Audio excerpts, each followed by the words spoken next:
এই অনুষ্ঠানে দেখানো নাম, স্থান, পাত্র, দৃশ্য, ঘটনা, গল্প, সংস্থা, আইনি কার্যাবলী সবই কাল্পনিক। এই অনুষ্ঠানের কোনো চরিত্রের কোনো জীবিত বা মৃত ব্যক্তির সাথে মিল থাকাটা পুরোটাই সংযোগ মাত্র। চ্যানেল কোনোভাবেই হিংসার কোনো ঘটনাকে সমর্থন বা উদ্রেক করতে চায় না, আর চ্যানেল কখনোই কোনো জাতি, ব্যক্তি বা ধর্মকে আঘাত করতে চায় না। চ্যানেল এই অনুষ্ঠানে দেখানো কোনো তথ্যের সঠিকতার কোনো দাবি করে না।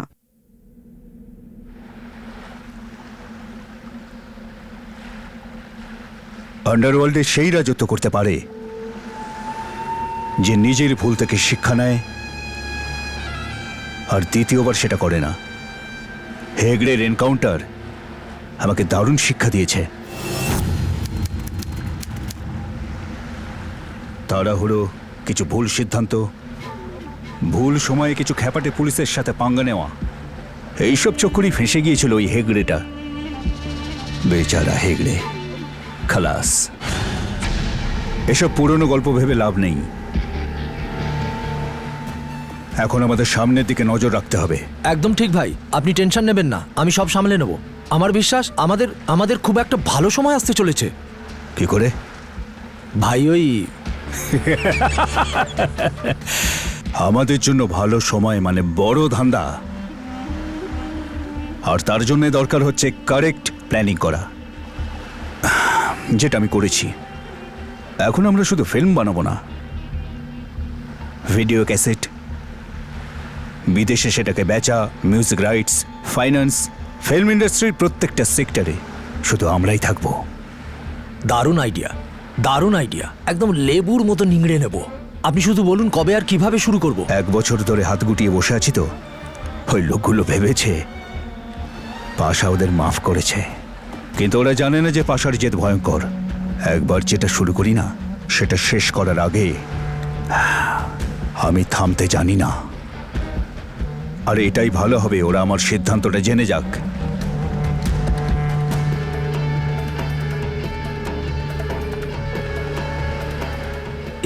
সজ্জন কুমার, মিউজিক ইন্ডাস্ট্রির শের, প্রথমবারেও আমাদের সাথে আপোষে আসতে চায়নি, এখনো শালা চাইছে না।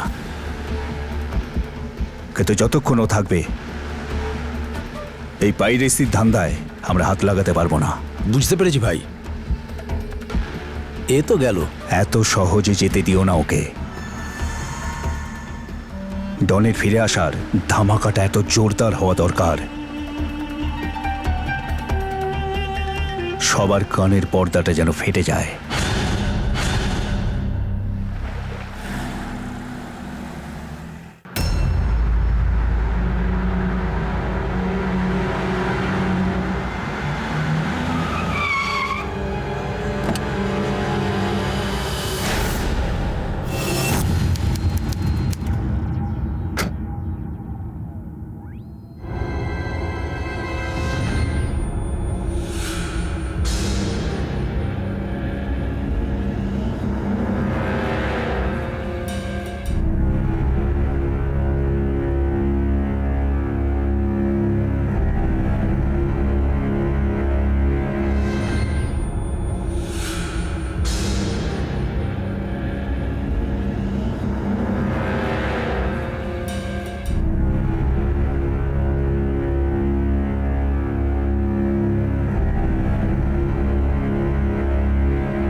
আরে এসব কি হচ্ছে? অনেক পুজো করেছিস, বাকি পুজো এবার উপরে গিয়ে করবি।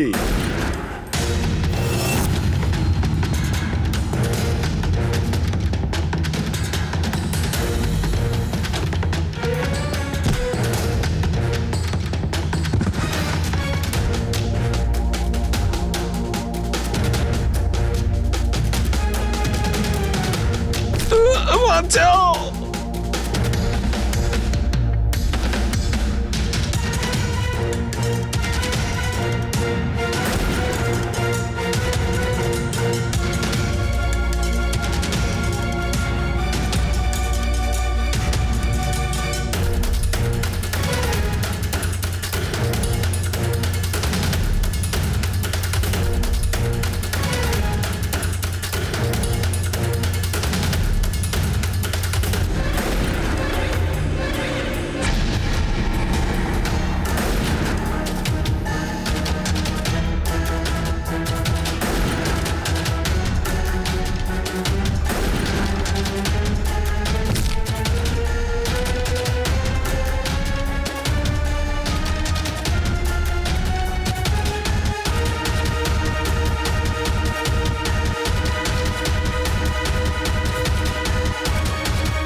বোধহয় আন্ডারওয়ার্ল্ডেরও বলিউডের গ্ল্যামারের ওপরে লোভ লেগে গেছিল, আর তাই পাশা হেগড়ের মৃত্যুর পর বলিউডের ব্যবসা ঠিকঠাক সামলানোর জন্যে পাঠিয়েছিল একটা হ্যান্ডসাম ছেলেকে, হাড্ডি।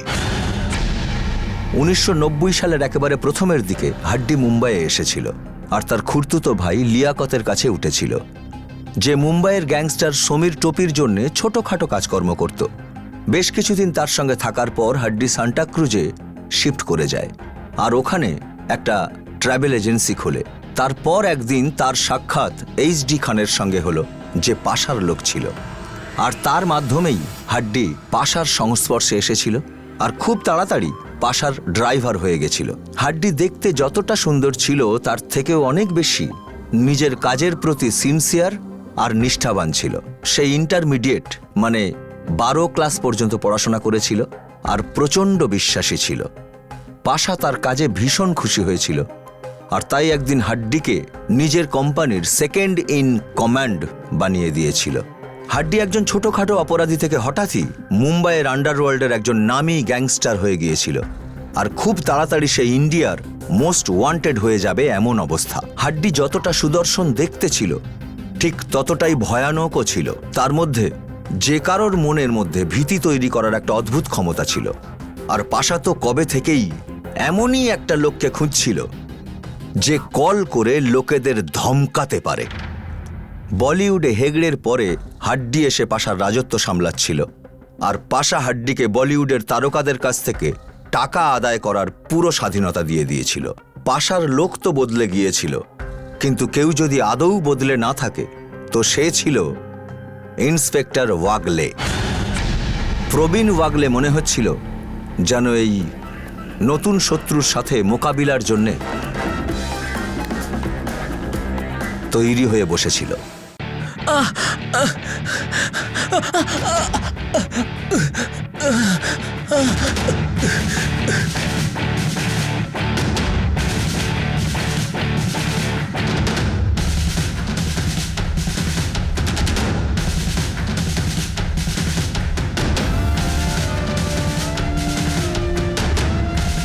এর থেকে খারাপ ঘটনা জীবনে দেখিনি স্যার।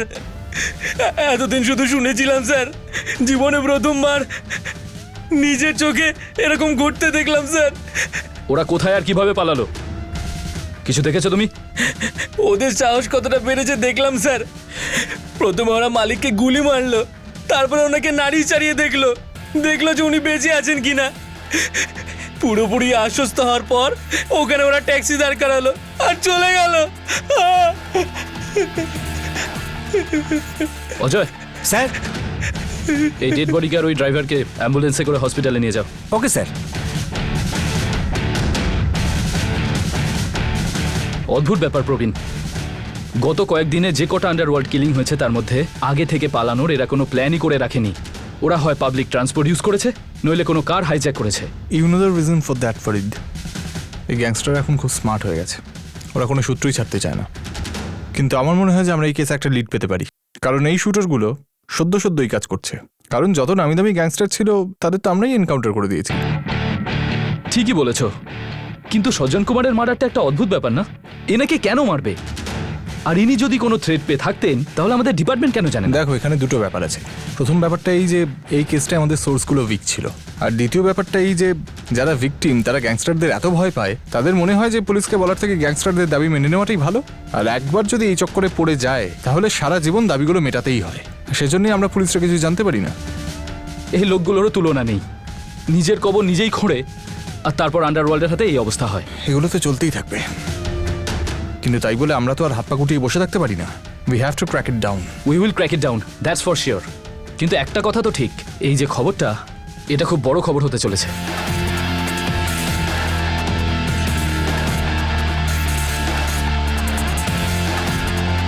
ফরিদ, হেগড়ের এনকাউন্টারের 1 বছর হয়ে গেল, আর এই 1 বছর পরে বলিউড আবার কেঁপে উঠবে।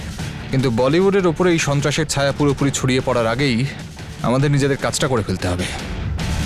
সাক্ষীদের সঙ্গে কথা বলে শুটারদের স্কেচ তৈরি করাও। আমার মনে হয় এই শুটাররা এখানকার নয়, বাইরে থেকে এসেছে। খোঁজ করো কোথাকার, এরা কারা, এদের পেছনে কে আছে। আর শোনো ফরিদ, আমার লিড কিন্তু খুব তাড়াতাড়ি চাই। হয়ে যাবে।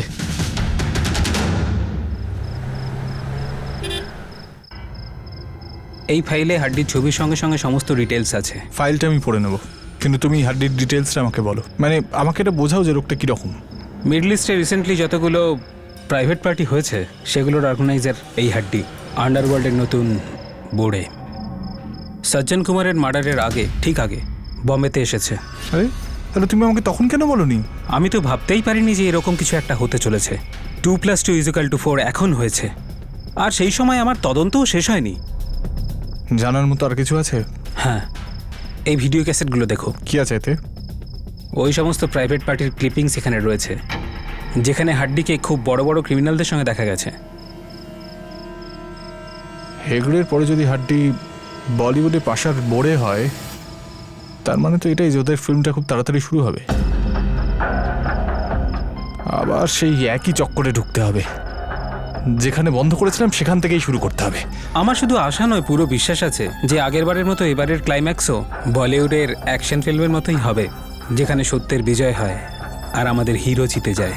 আরে এটা রিয়েল লাইফ বন্ধু, এখানে সেকেন্ড কোনো টেক পাওয়া যায় না। একটা ছোট্ট ভুল হলেই তুমি সামনের লোকটা নিশানা। আরে আমাদের হিরো তো ওয়ান টেক শট ওকে দেয়, আর প্রথমবারেই সামনের লোক খতম।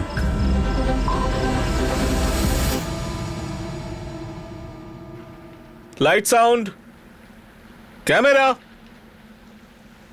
Hardy sir, please action. Scene 11, shot 1, take 1।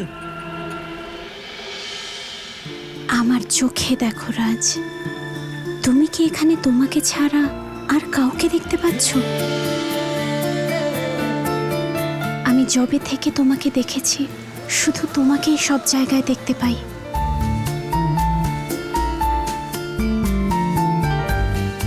আমি তোমাকে যে বড্ড বেশি ভালোবেসে ফেলেছি,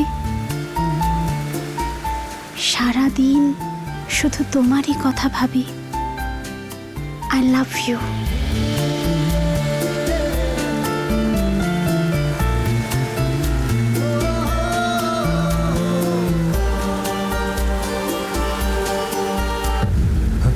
কাট ইট।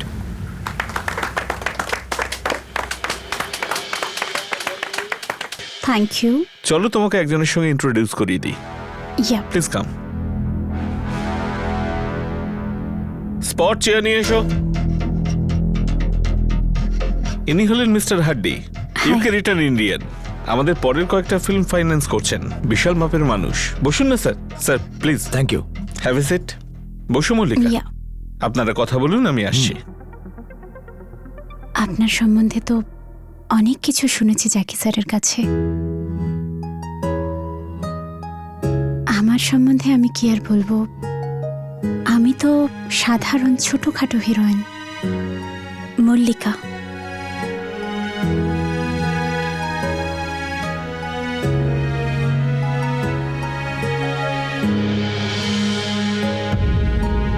কেউ যদি আমার সঙ্গে হাত মেলাতে পারে, সে ছোট কেউ নয়।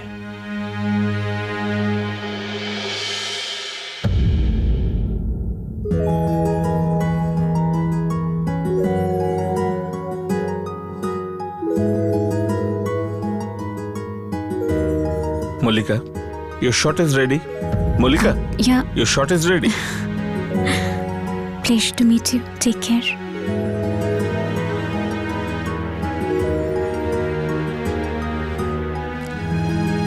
হাড্ডিরও যেন মনে হচ্ছিল তার বস পাশার হাওয়া লেগে গেছিল। সেও বলিউডে স্ট্রাগল করা অ্যাক্ট্রেস মল্লিকার সাথে সম্পর্ক তৈরির চেষ্টা করছিল।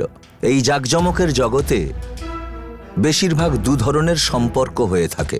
প্রথমত সেই ভালো সম্পর্ক যেখানে দুজন মানুষ কোনো শর্ত ছাড়া, কোনো স্বার্থ ছাড়াই একে অপরকে ভালোবাসে।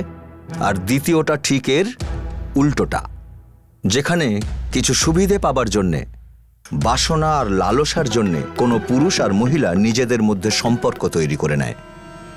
মল্লিকা আর হাড্ডির ভালোবাসার শুরুটা প্রথম ধরনেরই ছিল, আর নয়না আর পাশার ভালোবাসা ছিল দ্বিতীয় ধরনের। পাশা নয়নাকে পাওয়ার ইচ্ছা পোষণ করত, আর নয়না পাশার সাথে সম্পর্ক তৈরি করে তার সম্পদ, পাওয়ার সবকিছু গ্রাস করতে চাইত। নয়না জানতো যে পাশা একজন আন্ডারওয়ার্ল্ড ডন, তবু সে পাশার ভালোবাসার আগুনে হাওয়া দিয়েছিল, কারণ তার লক্ষ্য ভালোবাসার আড়ালে সফলতা, সম্পদ আর পাওয়ার ছিনিয়ে নেওয়া ছিল। কিন্তু মল্লিকা শুরুতে একেবারে জানতেই পারেনি যে হাড্ডি আসলে ঠিক কে ছিল। সে হাড্ডির মধ্যে ভীষণ ভালোবাসতে পারে, সম্মান করতে পারে এমন এক সাকসেসফুল ব্যবসায়ীকেই দেখেছিল, আর বেচারি তাকেই ভালোবেসে ফেলেছিল। সে এ ব্যাপারে এতটুকুও আন্দাজ করতে পারেনি যে হাড্ডি একজন গ্যাংস্টার ছিল।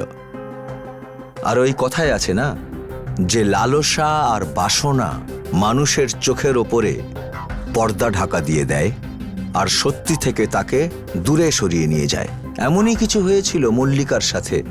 না হলে শুরুতে মল্লিকার ভালোবাসা তো সত্যিই ছিল, কিন্তু শেষ পর্যন্ত সেও সেই জালেই গিয়ে জড়িয়ে পড়ল যে জালে নয়না জড়িয়ে গেছিল। তবে কি মল্লিকারও শেষ পরিণাম ওটাই হবে যেটা নয়নার বেলায় হয়েছে?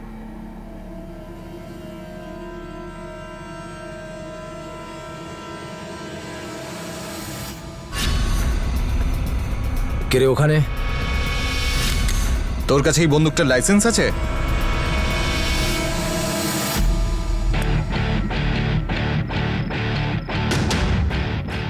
তোর কাছে লাইসেন্স আছে আমার বাড়িতে বেআইনিভাবে ঢোকার জন্য?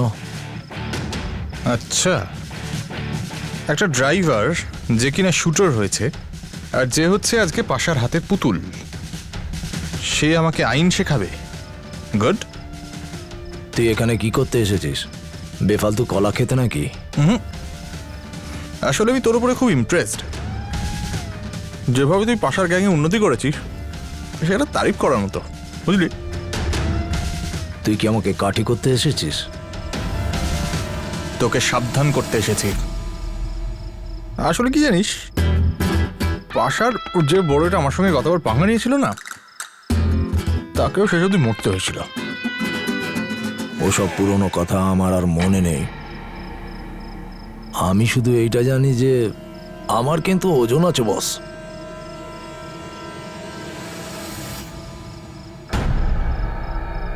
তোর যে কতটা ওজন সেটা তো আমি তোকে এক্ষুনি বুঝিয়ে দেব।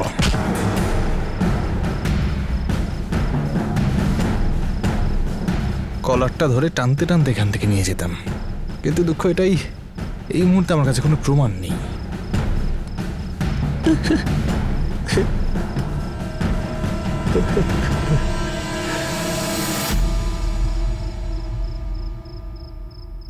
এটাই তো গেম। প্রমাণ প্রমাণ পাবিও না। বাবু না, তুই জানিস কি, হেগড়েরও এটাই মনে হতো যে ওকে কেউ কিচ্ছু করতে পারবে না। একটা গুলিতে পুরো গল্পটা শেষ হয়ে গিয়েছিল। এই হেগড়ে স্টোরিটাকে এত রিপিট টেলিকাস্ট কেন করছিস? হ্যাঁ, ওটা তো বাসি হয়ে গেছে। যারা বারবার পিছনে দেখে না তারা কোনো উন্নতি করতে পারে না। পরে কি হবে সেটা তুই নিজেই দেখে নিস। শালা বলিউডে তোর বেঁচে থাকাটা মুশকিল করে দেব। তোর সমস্ত পাপের হিসেব তোকে দিতেই হবে। খালি একবার এটা জানতে দে ওই শালা শুটারগুলো কার জন্য কাজ করতো। তারপর দেখিস।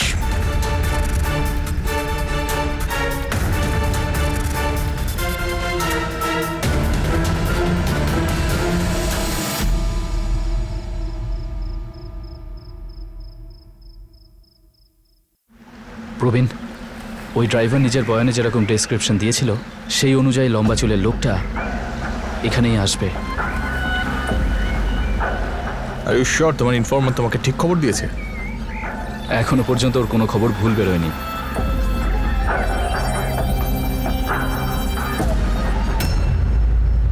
প্রবীণ,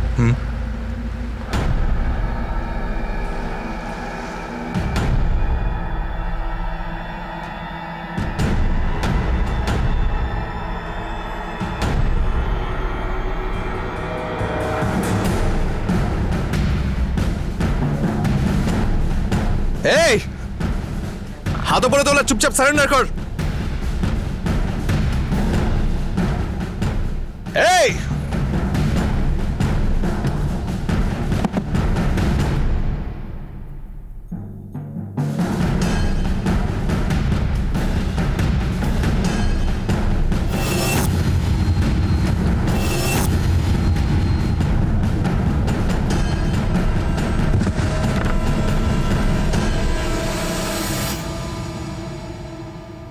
ভাই, আমি তোমাকে পরে ফোন করছি।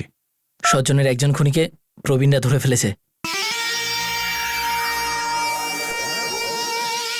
ওটা কি এমন ব্যাপার? চাইলেই তো আর লোক রাজা হতে পারে না। ওর কাছ থেকে ইন্সপেক্টর প্রবীণ কিছুই পাবে না। হ্যাঁ, ওসব ফালতু কাজে ব্যস্ত থাকুক, ততদিনে আমরা বলিউডে বিশাল জায়গা করে নেব। এই জগৎটা খুবই খারাপ।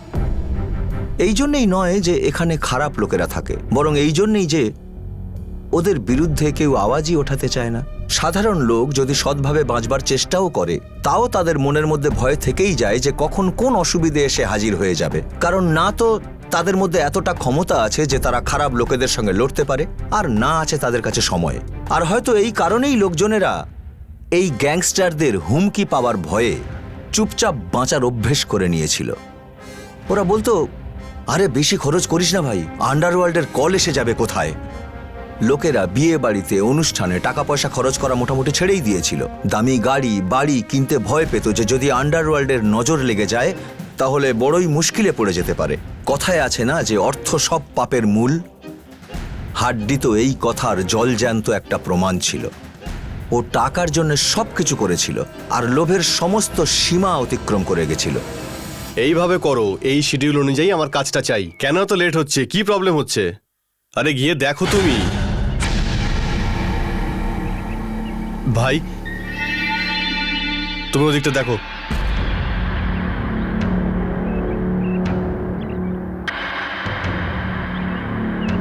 ভাই যা আপনি বলেছিলেন পুরোটাই আছে।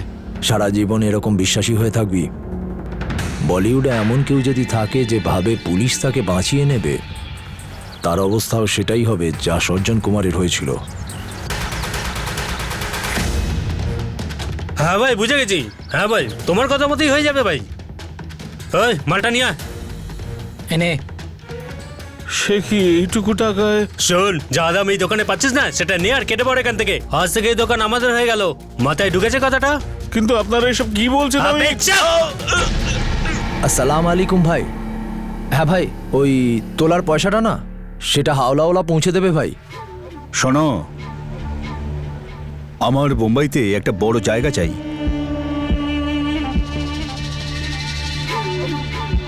একটা বড় স্টুডিও বানাবো আমি। ওখানে আমার ফিল্মের শুটিং হবে। হ্যাঁ, হয়ে যাবে ভাই, কোনো টেনশন নেই। কি খবর ওই প্রবীণ ওয়াগরের? শুনলাম ওই সজ্জন কুমারের খুনিকে ধরে ফেলেছে। হ্যাঁ, কিন্তু আপনি চিন্তা করবেন না ভাই। আসলে কথাটা হলো, মারতে মারতে মেরে ফেলবে, তবু আমার সাথে কোনো কানেকশন কোনো কালই বের করতে পারবে না। বম্বেতে রাস্তায় অন্ধের মতো এদিক ওদিক ঘুরে বেড়াবে, এখানে ওখানে ধাক্কা খাবে, কিন্তু কিচ্ছু করতে পারবে না।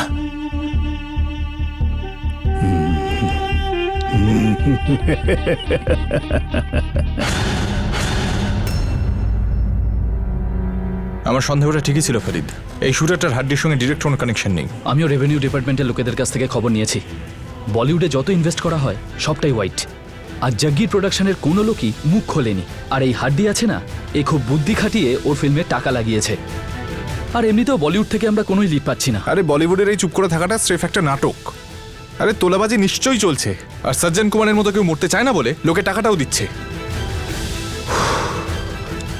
এবার তো শুধু অপেক্ষা, যে কারো সাহস হোক আর আমাদের কাছে এসে কমপ্লেন করুক।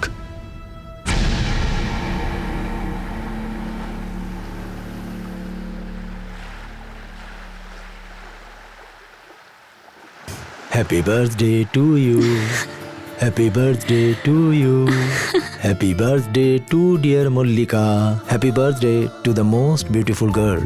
তোমার মনে আছে? তোমার জন্মদিন আমি ভুলে যাব, এটা হতে পারে? Let's cut the cake.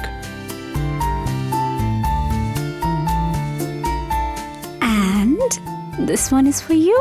Chocolate is for ladies first.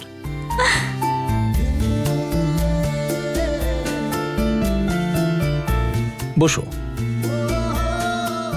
বলো আজ তোমার জন্মদিনে আমি কি উপহার দিতে পারি?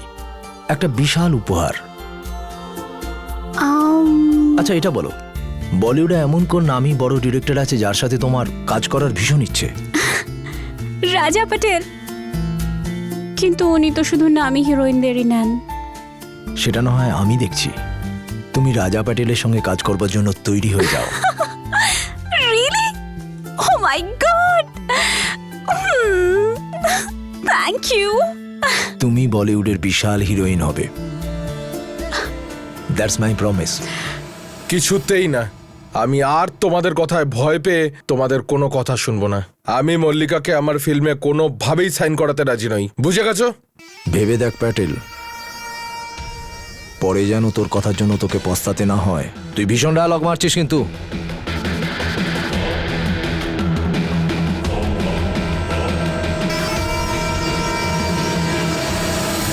গতবার আমি আপনাদের কথা শুনিনি আর প্রেসারে পড়ে নয়নাকে দিয়ে সাইন করিয়েছি, যা আমার একটা বড় ভুল ছিল।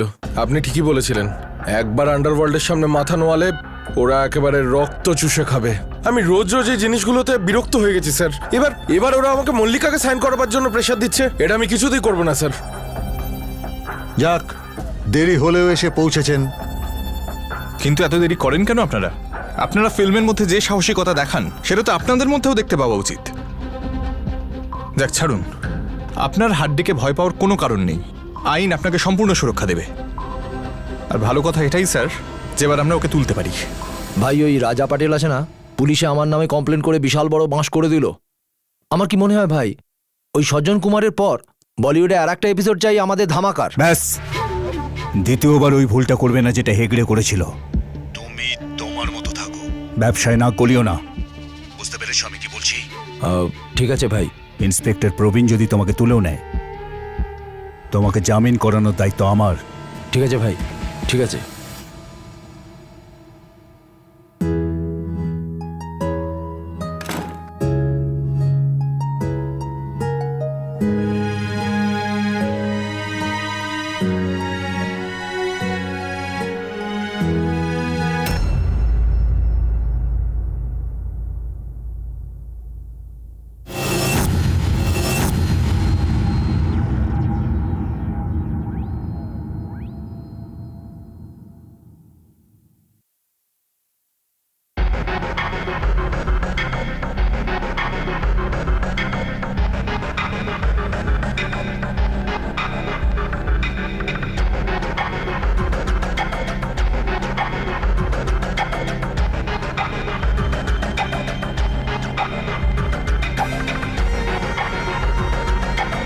সরি ডার্লিং, ভীষণ জরুরি ফোন এসেছিল।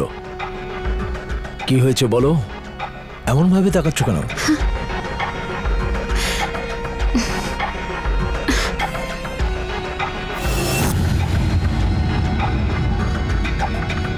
তুমি দেখছি গানও রাখো। কে তুমি?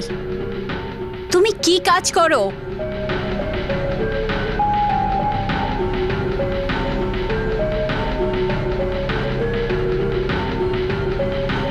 আমি তোমাকে খুব ভালোবাসি মল্লিকা, তাই তোমাকে মিথ্যে বলতে পারবো না। হ্যাঁ আমি গ্যাংস্টার, পাশা ভাইয়ের কাজ করি। ওনার বলিউডের সব কাজ আমি দেখাশোনা করি। তুমি এটা বলো আমাকে প্রয়োজন মনে করনি? হ্যাঁ, এটা কিরকম ভালোবাসা তোমার? তুমি মানুষ খুন করো, ওদেরকে ভয় দেখিয়ে ওদের থেকে পয়সা ওষুধ। এখনো পর্যন্ত কতজনকে মেরেছো বলিউডে বলো? এখন আমি বুঝতে পারছি যে আমি এত বড় বড় ফিল্মে কি করে চান্স পাচ্ছিলাম।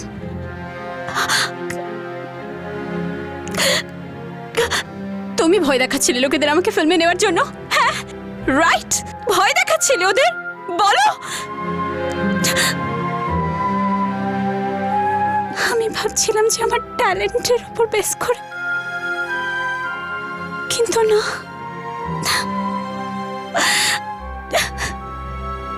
এই মল্লিকা, এই মল্লিকা, এই মল্লিকা, মল্লিকা কেঁদো না প্লিজ, প্লিজ কেঁদো না। আমি জানি তুমি যা যা বলেছো সব সত্যি, কিন্তু এটাও সত্যি যে আমি তোমাকে ভীষণ ভালোবাসি। এই এই প্লিজ এরকম করো না, আমি তোমাকে কাঁদতে দেখতে পারি না। কি করে বিশ্বাস করবো যে তুমি আমাকে ভালোবাসো? হ্যাঁ, আমি তো তোমার ব্যাপারে যা যা জানি সবটাই তো দেখছি। কিন্তু তোমাকে আমার কথাটা বিশ্বাস করতে হবে, বিশ্বাস করতে হবে আমি তোমাকে সত্যি ভালোবাসি। এই জন্যই তো আমি তোমাকে বলিনি তোমাকে হারিয়ে ফেলার ভয়ে। না মল্লিকা, না কেঁদো না। Stay away. এখন আমি তোমার সাথে আর একটা মুহূর্তও থাকতে পারবো না, বুঝলে তুমি?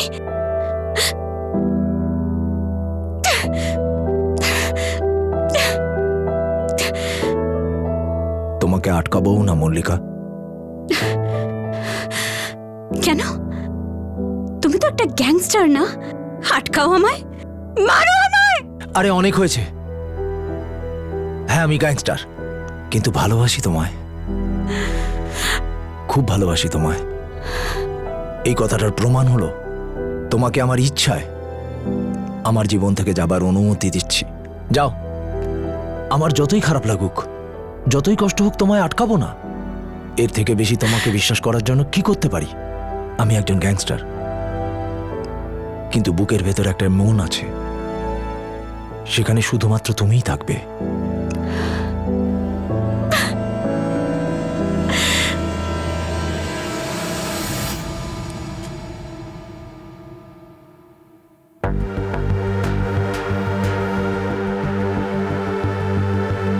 যদি পরিস্থিতি এরকম না হতো, যদি আমি সেটা না হতাম যেটা আমি, তুমিও তেমনই থাকতে যেমন ছিলে।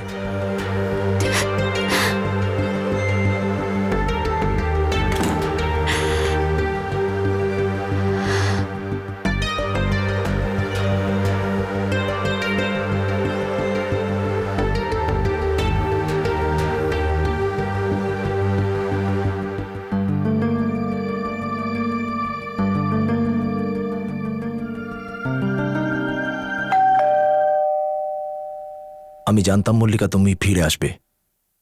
আমার ভালোবাসা তোমাকে ফিরিয়ে এনেছে না?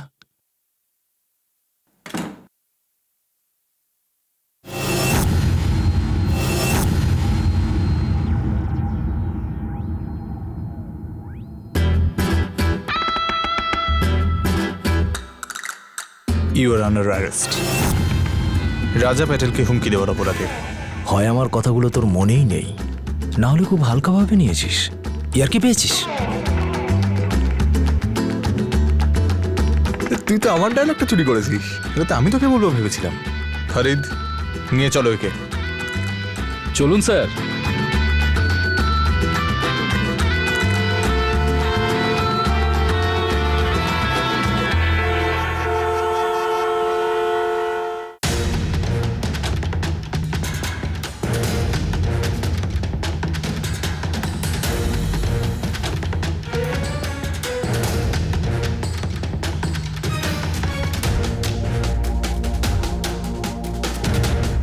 हड्डी भाई सलाम।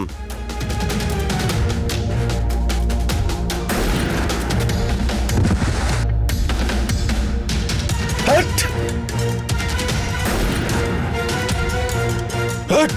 আরে পালাচ্ছিস কোথায় কাপুরুষ? হট! এই তো আমি তোদের সামনে দাঁড়িয়ে আছি, চল মার এসে। শান্ত হয়ে যান আপনি, ও পালিয়ে গেছে। আরে সব কটা হলো কাপুরুষ, আমি এদের ভয় পাই না। আচ্ছা কনস্টেবল, আমি আমার জীবনের সবচেয়ে ভালো কাজটা করেছি, যে এদের সবার ব্যাপারে ইন্সপেক্টর প্রবীণকে আমি বলেছি। ওনাকে এই রিভলভারটার জন্য থ্যাঙ্কস দেবে।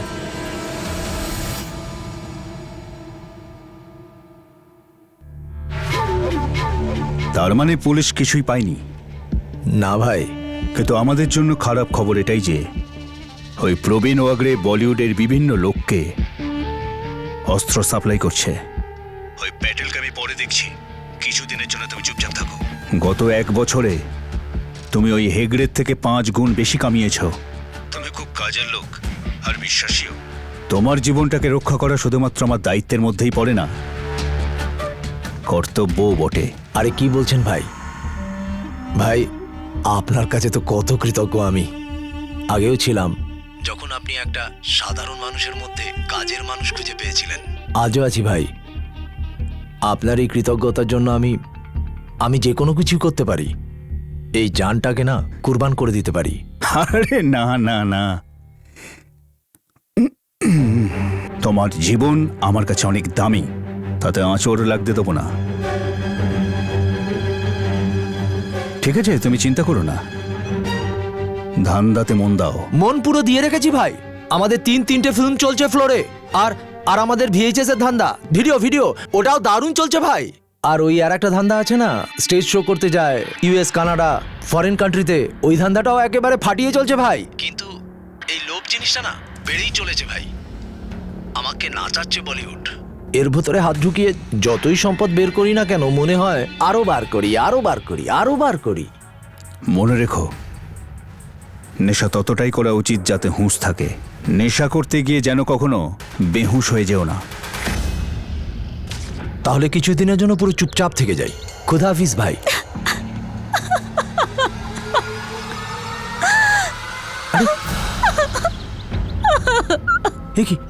কি করে হলো? হ্যাঁ, এই মল্লিকা, আরে বলো না এটা কে করেছে? আরে বলো কে করেছে তোমার এরকম? আমাকে করার চেষ্টা করেছে।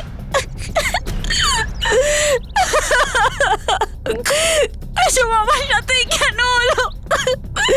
আমি এখন ছুটে গেছিলাম। তুমি এখানেই দাঁড়াও। শোনো, তুমি প্লিজ দাঁড়াও। তুমি শোনো,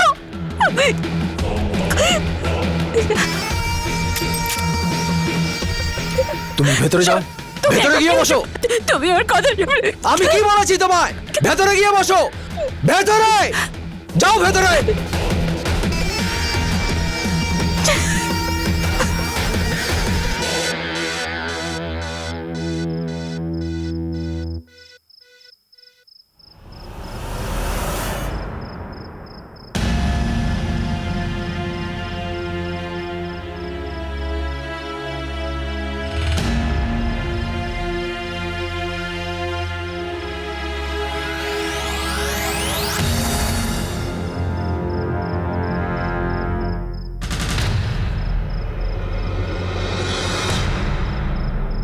এভাবে কি দেখছিস বে?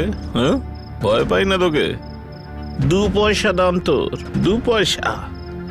আর ওই মল্লিকা একটা বাজারের মেয়ে ছেলে, বাজারের।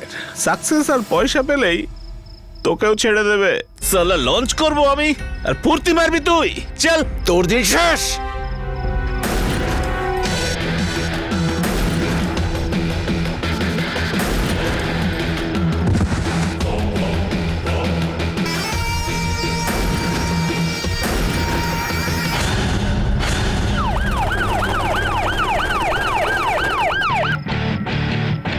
সবাই সরে দাঁড়াও, সরো, চলো পিছও। তুমি দেখেছো এসব কি করে হলো? আমি ওকে দেখেছি স্যার, দেখেছি হাড্ডি দাদাকে গুলি মেরেছে।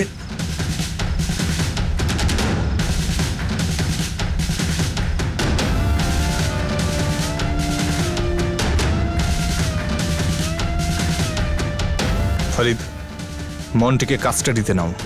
আর সেখানেই রাখো যতদিন না হাড্ডিকে কুকুর দিয়ে খাওয়াচ্ছি। ফিল্মের প্রতি আন্ডারওয়ার্ল্ডের এই আকর্ষণের একটা বিশেষ কারণও ছিল। প্রথমত এই যে ব্যবসাটা কোনোভাবেই বেআইনি ছিল না, আরও অনেক সুবিধেও ছিল। টাকা কামানোর মাধ্যম তো ছিলই এটা, তার সঙ্গে এর আড়ালে যে কোনো বেআইনি ব্যবসা লুকিয়ে যেত আর পুলিশের চোখে ধুলো দেওয়া খুবই সহজ হয়ে যেত। ফিল্মের গ্ল্যামারের জন্য সমাজে সম্মান পাওয়া যেত আর অনেক সম্মানীয় ব্যক্তিদের সাথে পরিচয়েরও সুযোগ হয়ে যেত। এইসব কারণেই আন্ডারওয়ার্ল্ড ফিল্মের গলায় তার ফাঁসটা শক্ত করে বসালো। গ্যাংস্টারদের বলিউডের সুন্দরীদের সঙ্গে ভালোবাসা হতে থাকলো, আর এ ব্যাপারে তারা খোলাখুলি কথাও বলতে শুরু করলো। একেবারে নির্ভয়ে মুক্তিপণ, হুমকি আর খুনের ব্যবসা চালাতে লাগলো। শহরে বাড়তে থাকা এই জঙ্গলের রাজত্বে প্রবীণ ওয়াগলে মর্মাহত ছিল, কিন্তু সেও বা কি করবে? এই গ্যাংস্টারদের বিরুদ্ধে কেউ কোনো নালিশ বা কোনো এফআইআরও তো লেখাতে চাইছিল না। ফিল্ম প্রডিউসাররা চুপচাপ অর্থ, মিউজিক রাইট, ওভারসিজ রাইট হাড্ডিকে দিয়ে যাচ্ছিল। কিন্তু জাগ্গি দুবে মার্ডার হবার পরে হাড্ডি ফেরার হয়ে গেল। গ্যাংস্টার আর পুলিশের মধ্যে ইঁদুর আর বিড়ালের খেলা শুরু হয়ে গেল। হাড্ডির অপরাধ জগতের আয়ু আর মাত্র কয়েক দিনের মধ্যে শেষ হবার ছিল, কারণ প্রবীণ ওয়াগলের এই এতদিনের নীরবতা আসলে একটা বড় ঝড়ের প্রস্তুতিই ছিল। আর এই ঝড় আন্ডারওয়ার্ল্ডকে কাঁপিয়ে দিতে যথেষ্ট ছিল। প্রবীণ ওয়াগলে আর তার সাথীরা ঠিক কিভাবে, কতটা সতর্কতার সাথে বানিয়েছিল এই চক্রব্যূহ হাড্ডির সমস্ত কাহিনীর দি এন্ড ঘটানোর জন্যে, দেখুন আমার সাথে এনকাউন্টারের আগামী এপিসোডে।